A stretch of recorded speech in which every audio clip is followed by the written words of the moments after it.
Many doctors will not be able to retire early comfortably despite working very hard, even taking extra shifts and doing locums. Now, this is not because they haven't worked hard or anything like that, but this is clearly due to one big issue: not having a clear financial plan, an actionable financial plan that can take them from the point they are to the point where they need to be. Now, I'll give you an example. I've met this wonderful retired GP who retired at 57 years of age and decided, you know what, I'm done. I don't want to carry on working in this area now. I want to go travel the world. He had been traveling the world for the past 13 years with his wife, and he said they've been doing it at slow pace. Now, I'm going to tell you more about this, but first of all, I want to welcome you to MoneywiseDoctor.com. Here, we help doctors and healthcare professionals avoid making costly financial mistakes. We try to help you to build a solid financial future by taking charge of your finances and having a clear plan of what you want your money to do for you. Now, let's delve into this story. Now, I met this 70-year-old retired GP who retired, after working for almost 30 years in the NHS, and the main thing I took away was that he started building his financial plan when he was about 27. So he did this for almost 30 years, and when he was about 55, he said he discovered there were changes in the government plan which didn't favor him tax wise, which was going to affect his financial plan negatively. So when he looked at his numbers, he realized, look, I'm in a position to retire and I'll be fine.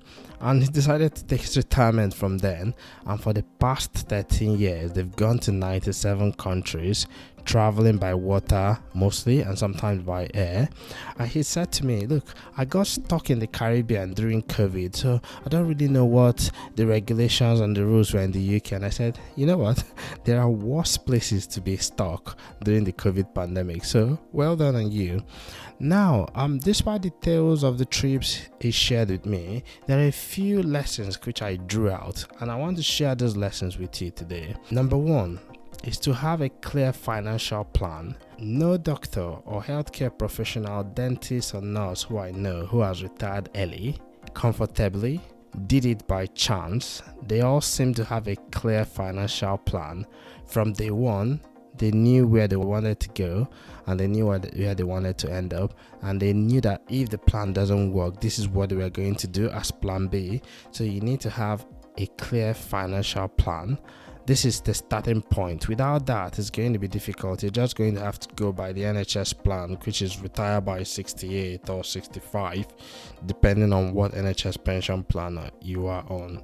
Well, if you're not on the NHS pension plan as well, it's going to be a bit more difficult without a plan of your own. So that's number one, have a clear financial plan. Right, so that takes me to number two. For you to have a clear financial plan, you first need to understand where you are. So number two is understand your numbers. Now, as a healthcare professional, whether you're a doctor or a nurse or a dentist, when a patient comes to you and they have a medical problem, the first thing you want to do is to get the diagnosis. You want to understand the numbers, and some of the things you might do depending on where you are. Me as a GP, I want to do the blood pressure, pulse, I want to check the heart rate, listen to the heart sounds, listen to the chest and do some examination. In the hospital, you might do a bit more like, do some bloods immediately, get a CT scan, chest x-ray, or whatever it is you do in your department.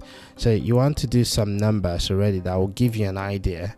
If you're worried that the person might be very unwell, like you're thinking about sepsis, you're thinking about things like what is the new score, what is the early warning score, and that would help you to make a decision. Now, this is not so different when it comes to your finances. You need to understand, where are you at the moment?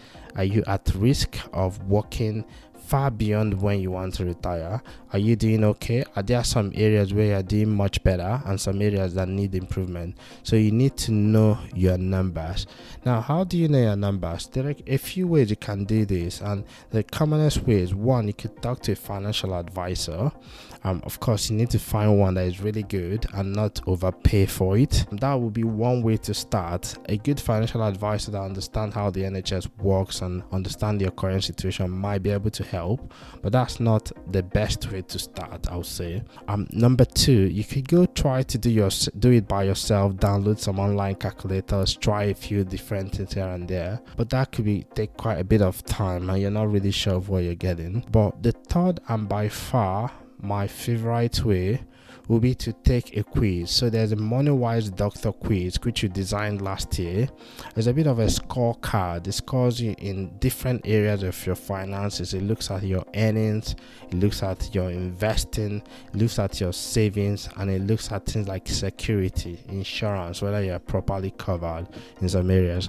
So taking that quiz could actually help you to figure out areas that you might need improvement, areas that you might need to work on. And it takes just 3 minutes. Actually, last week we did a video on how you can do the quiz quickly. It's available on moneywisedoctor.com, or you could look at the show link. If you look at the links below, you can click on it and do the quiz in 3 minutes. It will help you to understand where your financial situation is. So that's number 2, understand your numbers. So remember, number 1, have a financial plan. Number 2, understand your numbers clearly. So the third point I took away from this was the importance of building your financial IQ.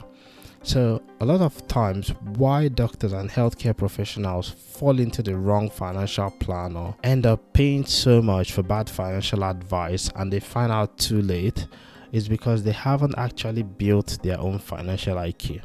Now, you don't need to become a financial guru, you don't need to become a financial expert or anything like that, but you can do some little things. There are 3 main things you can do every year that could take you from here to there financially. You can take it to the point where you don't understand anything, to the point where you know clearly where you want to go. And I'll tell you those 3 things. Number 1, you need to have a way to have a financial continuous development.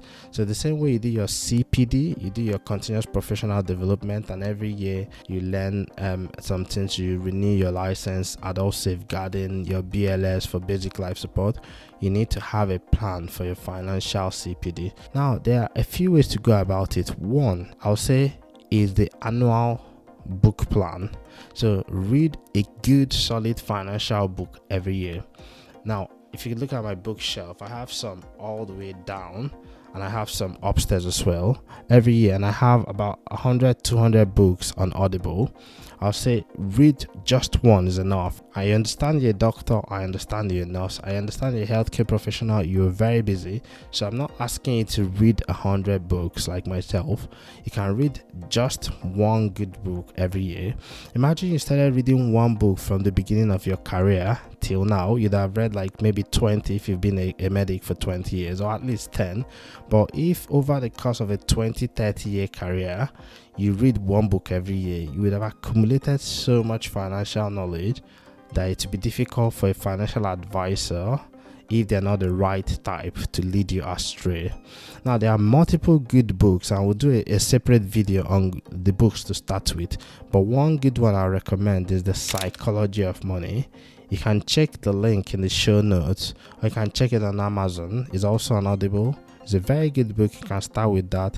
There are many other books. There are Where Are the Customers' Yards, which is a very good one as well. On my LinkedIn, I posted some examples of books I think you should start with. That's a good place to start. One book per year. Number 2 is the annual seminar plan. So every year, aim to attend at least one good financial seminar. It could be a seminar, it could be a webinar, it could be a conference, it could be a convention, whatever it is. It's really important to get together with other people who are heading in the same direction as you, who have the same value, who don't think it's a bad idea to talk about money as a medic, who don't feel it's a bad idea to want to retire comfortably and early, who don't think it's a bad idea to want to become financially free early in your career so you can practice medicine for the joy of it and willingly, rather than because it's a meal ticket. So one annual seminar or conference per year, really important. Have a weekly newsletter or blog that you follow. So if you subscribe for a weekly newsletter or blog, something you follow every week, that would help you to keep up to date. When interest rates are changing, you can know. When there's a financial opportunity, you can know. Ideally, of course, I think it's better if this is a newsletter or blog or even a YouTube channel like this one that is catering directly for healthcare professionals and doctors. This means that it will help you to keep up to date, and it doesn't need to be anything detailed. It can be something you can read in 10-15 minutes every week. Helps you to keep up to date, helps you to keep fit. So I'll suggest you go for that. Obviously I'm a bit biased, and if you asked me for an option, I'll recommend MoneywiseDoctor.com and of course this YouTube channel, but there are multiple options out there. You can go out, subscribe to one or two or even multiple. You don't have to read all of them, but subscribe to a couple of them, and you can follow that every week to get information that can help you to keep financially fit. So with all these things in place, having a clear financial plan, having your numbers, understanding your numbers, and also having a clear plan to increase your financial IQ, you increase your chances of retiring early and quite comfortably, and it helps you to get to a financial position where you're no longer anxious or scared about your numbers, but you know that you know what you're doing and you know your clear financial plan. And even if you have a setback, you still know how to get back on your feet. So now that you know, what's your own financial plan? What age do you plan to retire? And what is your plan to help that come to pass? Now, drop your comments in the YouTube channel here.